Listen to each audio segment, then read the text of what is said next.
सोचो तुम एक रेस्टोरेंट में हो, तुम वेटर को ऑर्डर देते हो, वेटर खाना लाता है, तुमने कभी डायरेक्टली शेफ से बात नहीं की, यही रेस्ट एपीआई है। But most developers rest API को HTTP रिक्वेस्ट समझते हैं, बट तुम वो डेवलपर नहीं रहोगे ये वीडियो देखने के बाद, because this is episode 2 of backend system design. जब भी तुम्हारा फ्रंट एंड बैकएंड से बात करता है या दो अलग अलग सिस्टम्स आपस में कम्युनिकेट करते हैं, उन्हें कम्युनिकेट करने के लिए एक कॉमन लैंग्वेज चाहिए होती है। रेस्ट एपीआई उसी कॉमन लैंग्वेज का एक सेट ऑफ रूल्स है। रेस्ट एपीआई का फुल फॉर्म होता है रिप्रेजेंटेशनल स्टेट ट्रांसफर।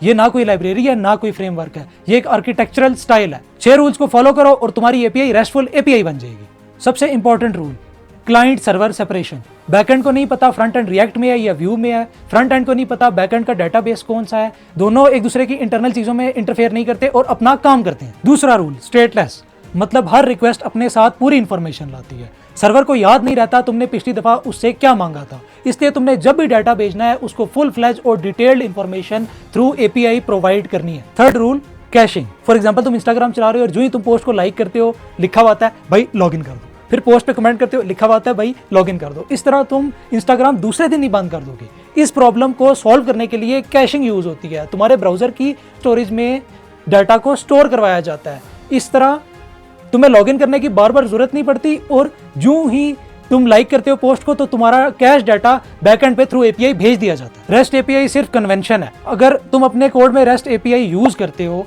तो कोई भी डेवलपर बगैर डॉक्स पढ़े तुम्हारा कोड इजीली पढ़ सकता है। कल मैं तुम्हें समझाऊंगा रेस्ट एपीआई के बाकी के 3 रूल्स।